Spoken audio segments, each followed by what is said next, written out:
Seguimos en Cosa Pública 2.0. Muchas gracias por permanecer en sintonía con nosotros y vamos a la línea telefónica para saludar con mucho gusto a Juan Guillermo Márquez. Él es integrante del Observatorio Ciudadano del Agua de aquí, del estado de Jalisco, y queremos dialogar con él acerca de estas recientes obras inauguradas por el presidente Andrés Manuel López Obrador y el gobernador Enrique Alfaro el pasado viernes. Esta parte del sistema general que comprende la presa del Zapotillo y otras presas como la de Calderón y El Salto, con la cual se supone se garantizaría el abasto a la zona de agua a los habitantes de la zona metropolitana de Guadalajara. Juan Guillermo, ¿cómo estás? Muy buenas tardes. Querido Jordi, buenas tardes.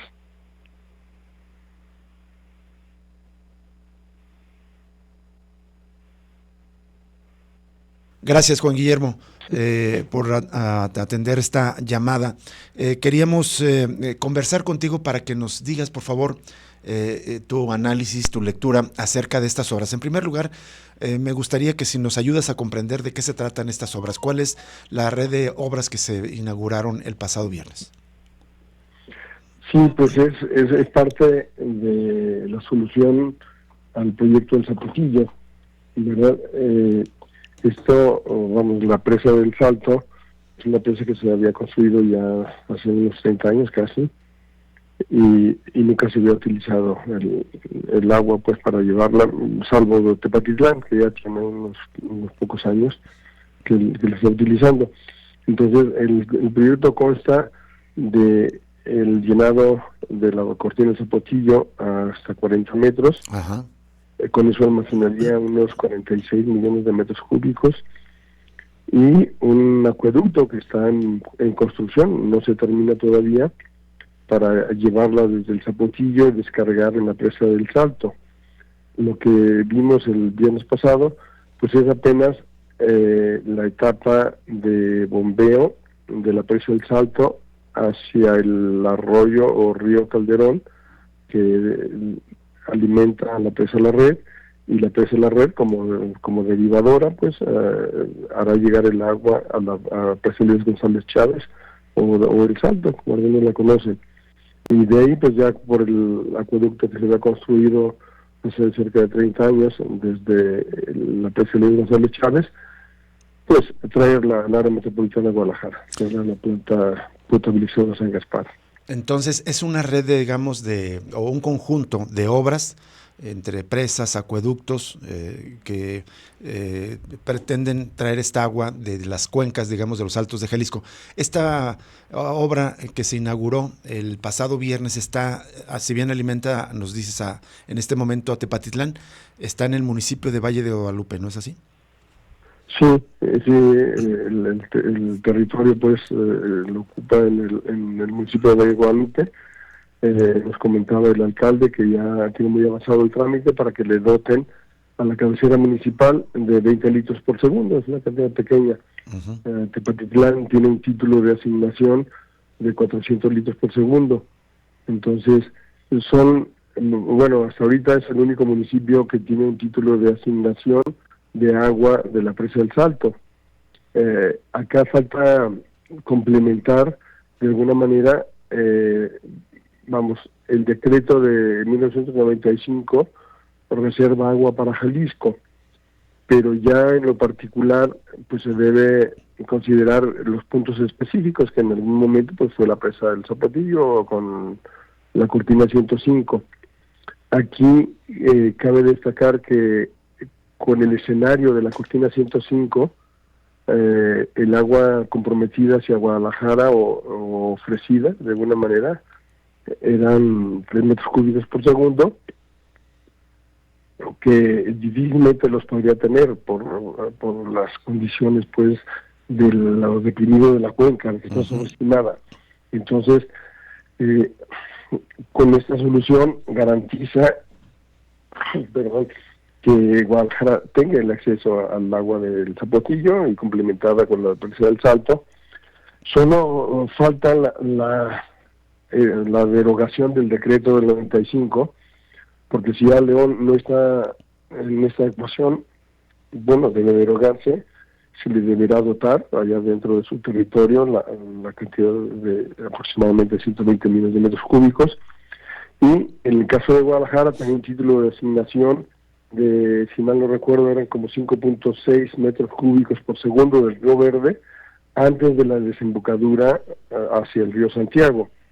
Esto con el fin de que fuera el purgatorio quien hiciera llegar el agua al área metropolitana.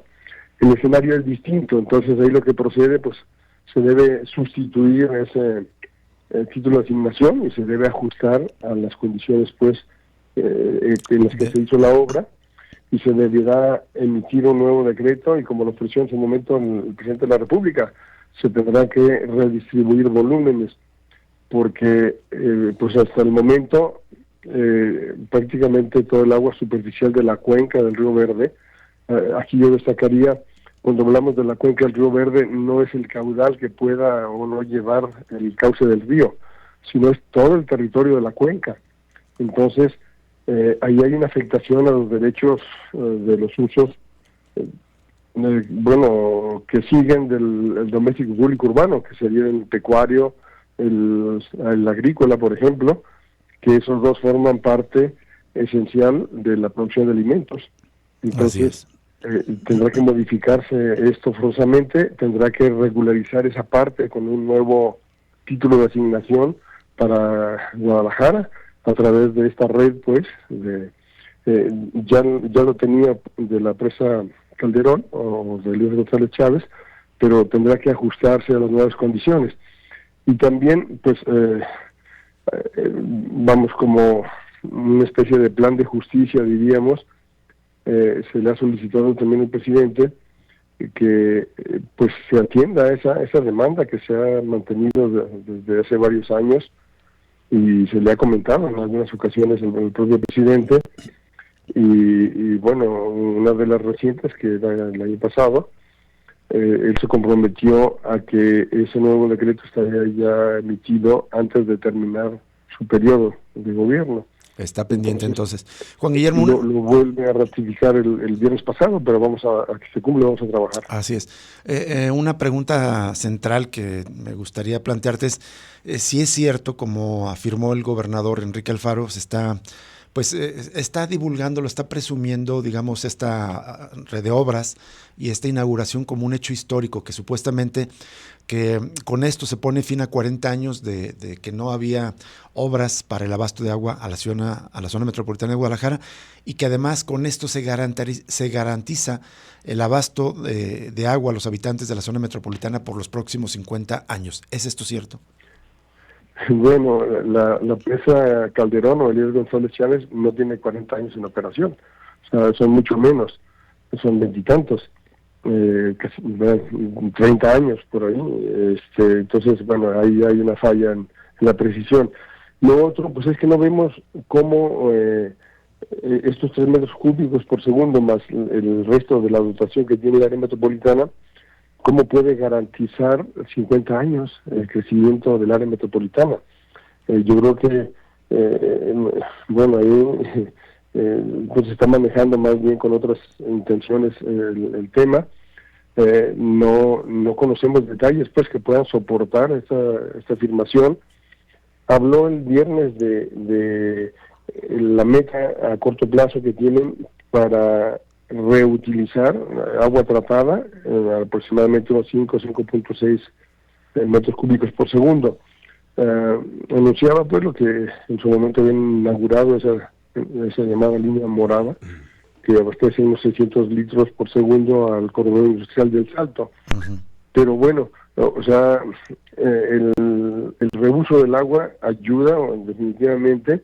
Estos 3 metros cúbicos por segundo, que yo creo que no estarán llegando en menos de un año al área metropolitana, ayuda sin duda, pero se está dejando de lado el tema de la recarga de acuíferos, o sea, el respetar totalmente ya lo que queda de las áreas de recarga, el utilizar el agua de los manantiales que todavía quedan ahí, es un agua de muy buena calidad, y todo lo que es la zona de la calzada de Independencia, que es parte de la cuenca del San Juan de Dios, pues tenemos noticias de muchos negocios que la están vertiendo al drenaje.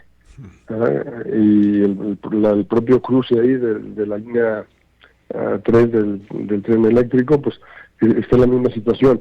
Y así hay una serie de microcuencas que pues hay un agua que está vertiendo los manantiales y no se está aprovechando. Claro. Entonces, también yo creo que ya deben de tomar en serio el replantear algunas cosas, como sería los tanques reguladores, que los ya acondicionen para almacenar el agua, no solo retenerla y luego descargar de nuevo el drenaje, sino retenerla y dar el tratamiento necesario e incorporarlo a la red. O sea, una gestión integral, verdaderamente integral del agua, sí le pudiera dar no solo 50, sino 100 años, pero las condiciones que se está trabajando ahora, pues no vemos el soporte. Y sí es delicado esto porque es como anunciarle a una familia que se sacó la lotería, pero que luego les van a decir que hay que ahorrar porque no hay dinero para aumentar el gasto. O sea, si dice que está resuelto todo, pues eso relaja mucho la conciencia de la gente, y el desperdicio seguro que va a incrementar, si no es que ya está incrementando. Entonces, yo creo que ese tipo de cosas, si se le bajara un poco el sensacionalismo y el tinte político de los anuncios y de la manera de hacer ese tipo de obras, nos ayudaría mucho más, porque con esto pues no vemos que estemos avanzando pues en ese sentido, ¿verdad? Porque vamos, si hacen un recorrido por algunas colonias o algunas calles, al menos un servidor sí he notado que hay un poco más ya de relajamiento con las gentes, que empiezan a lavar ahí, a barrer con agua las banquetas, claro. Algo que ya se ve disminuido. Entonces, yo creo que eso debe ir mucho más allá. Sin duda, es un avance, sí, claro, o sea, formó parte de lo posible, no de lo ideal, como se me ha planteado el proyecto del Zapotillo, sí, sin duda, pero yo creo que es el momento de aprovechar y rectificar muchas cosas que deben rectificarse de cara a pensar en una sustentabilidad. También habrá que pensar en el crecimiento. O sea, las urbes o las grandes urbes no pueden crecer al infinito, porque los recursos no son infinitos. Entonces, yo creo que es un buen momento, y así lo estaremos planteando e impulsando pues desde las organizaciones que somos parte del observatorio, pues para que esto avance en ese sentido, porque si no, esto va a entrar en colapso en pocos años. Claro. Juan Guillermo Márquez, le saluda Jesús Estrada. Justo quería preguntarle en eso, pues ya más o menos lo respondió, pero es que estamos viendo conflictos, por ejemplo, en el Parque San Rafael, donde pues el crecimiento inmobiliario está despojando de agua a los vecinos. Eso se multiplica en diferentes lugares de la ciudad, sobre todo en este sexenio que ha habido una explosión de proyectos inmobiliarios. Esa dotación adicional de agua, entonces, básicamente no la vamos a ver beneficiados en nuestros hogares con este crecimiento desordenado inmobiliario y sobre todo intereses particulares, empresariariales. Es un buen apunte, Jesús. Vayamos un poquito atrás con el tema del acueducto o del periducto. Se me escapó de momento el nombre, el acuaférico, sí, en donde tenemos una serie de circuitos de abasto de agua, sobre todo en las colonias, a la medida que fue creciendo el área metropolitana o Guadalajara. Entonces, todos estos circuitos tienen vida útil distinta. ¿Qué han hecho para dotar, sobre todo en la zona de Tezistán, de agua? Bueno, pues conectarse al acuaférico, aumentar la presión. Pero ese aumento de presión que ha generado muchísimas fugas. Si antes teníamos un número importante en fugas, ahora lo tenemos mayor, porque muchas de esas tuberías no están soportando la presión a la que están trabajando. Esto con la pretensión de que no haya desabasto en todo el circuito que conecta el acuaférico. Pero también hay otro detalle que se pasa por alto y que a expertos internacionales, sobre todo Alemania, que se extraña mucho, que si tenemos diferentes calidades de agua por las fuentes de abastecimiento, ¿por qué se mezcla todo? Exacto. Entonces, sin duda, un propósito velado por ahí, o sea, no lo vamos a tener como tal las pruebas, es el crecimiento inmobiliario, pero también ahí tiene que replantearse. Y no es que estemos en contra de la inversión inmobiliaria, sino que se replantee de una mejor manera y sobre todo que se vayan encaminando más en las ciudades medias, porque ahí tenemos a la Ciudad de México como un ejemplo, que les vendieron el trasvase desde Lerma, en el Estado de México, el municipio de Lerma, inicialmente, luego no les ajustó y se fueron hasta Guerrero, hasta Cutzamara de Pinzón, y ya tampoco les ajustó. Entonces, ¿qué sigue? O sea, porque no han querido aceptar una realidad que es el crecimiento desordenado, no puede ser soportado porque no estamos en un territorio de abundancia de agua, claro, ni de lluvias. Entonces tiene que replantearse eso, porque si no las crisis se estarán presentando y también es importante que se evite lo que se está provocando ya de alguna manera, la lucha campo-ciudad. Yo hace casi 5 años tuve oportunidad de platicar con el entonces alcalde ahí en Cutzamala de Pinzón, en Guerrero, y nos decía lo terrible que les había resultado el trasvase para ellos, ¿verdad? Desde la construcción de la presa, la restricción del acceso al agua a los habitantes, a los productores de ahí, y vemos que no son soluciones de largo plazo, pues son de muy corto plazo y de un alto impacto. Entonces yo creo que vale la pena tomar en consideración todo esto. O sea, en el siglo pasado, en 1908 más o menos, para el crecimiento de Los Ángeles, había un lago Owen, que luego elevaron pues la descarga, como hicieron en Yuriria, en Guanajuato, y hicieron una represa y un acueducto de unos 340 kilómetros hacia Los Ángeles, y lo cacarearon ahí como la gran solución por mínimo 30 años a Los Ángeles, y resulta que no les duró más de 6 años, 6, 8 años. Y luego de tener como héroe al ingeniero que diseñó y construyó la obra, ya lo estaban linchando. Y lo peor de esto es que hasta la fecha están dedicando, se secó el lecho del lago y la presa, y se pusieron turbaneras tóxicas. Entonces tiene un sistema de riego y la cantidad de agua que usan anualmente equivale a una ciudad de 500,000 de habitantes, más el costo de los aspersores para estar regando, solo para aplacar el polvo y que no se produzcan tolvaneras. Entonces, no es que se secó la fuente y ya los impactos ahí quedaron, no, esos son permanentes, como en ese caso, ¿verdad?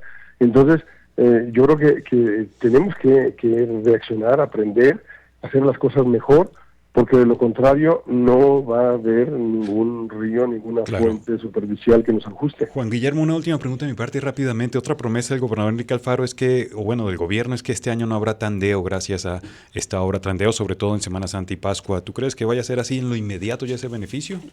Bueno, no tanto quizá por el beneficio, sino por el periodo electoral, ¿verdad?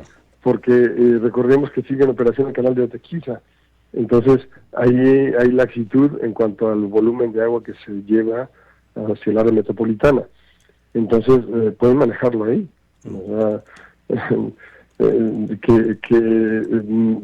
Ese tipo de ofrecimientos, pues es solamente con un carácter político. ¿No? Sí, no hay un sustento diferente. Así es. Entonces, en resumen, Juan Guillermo Márquez, las obras pues en sí son necesarias, pero dista mucho de haber resuelto un problema, digamos, de largo plazo y de fondo.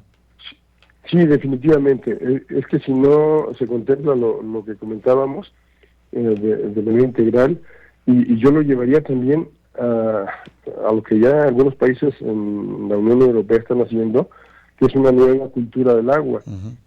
Delimitar muy bien las preferencias. O sea, ellos allá dicen el agua para la vida, y eso incluye el consumo de supervivencia humana. Y luego el agua ciudadanía, que es el agua que tenemos comúnmente para bañarnos, hacer la ropa, todo esto. El agua economía, que es el agua necesaria para las actividades, porque también se necesitan. Pero obviamente, dentro de la prioridad, en la 1, por ejemplo, rectificaron porque inicialmente solamente lo consideraban para el agua para el consumo humano, para la vida, pero ya se dieron cuenta, como ha sucedido pues ya en muchos países, el problema mayor que están teniendo varios de ellos no es tanto el agua para beber, es el agua para producir alimentos. Entonces, ese debe, por lo menos para los alimentos de la canasta básica, debe estar contemplado en agua vida. Y luego el agua ciudadanía, el agua desarrollo, economía, lo que se le quiera llamar, y le han llamado ellos ahí el agua de litro, de alguna manera, que se establezcan bases concretas para evitar que se siga envenenando indiscriminadamente el agua, porque una cosa es una contaminación orgánica que es muy fácil de tratar, a una contaminación química o envenenamiento del agua, porque hay una concentración pequeña puede envenenar millones de metros cúbicos. Entonces tenemos que darle el peso necesario a cada una de estas actividades y a estos impactos para que haya una convivencia pues en armonía, pero también que haya freno a que las cosas no sigan al grado que va, porque en poco tiempo ya no tendremos fuentes que nos permitan más o menos garantizar la potabilidad del agua. Así es. ¿Verdad? Así es. Entonces, yo creo que eso definitivamente tenemos que migrar hacia allá y bueno, es una acción conjunta. Recordaba de los 683 más o menos acuerdos que se tomaron hace casi un año en la Conferencia Mundial del Agua en Naciones Unidas, en donde los 3 primeros o más importantes son que el agua debe considerarse como un bien común universal, no como un recurso, sino como un bien común de vida. El ciclo del agua de igual manera. Y un tercer elemento que han colocado y que es necesario impulsar más, por la experiencia se ha determinado que el nexo agua, energía, alimentos es el motor de desarrollo de las economías y de las ciudades. Entonces, si queremos avanzar en esas áreas, ¿no?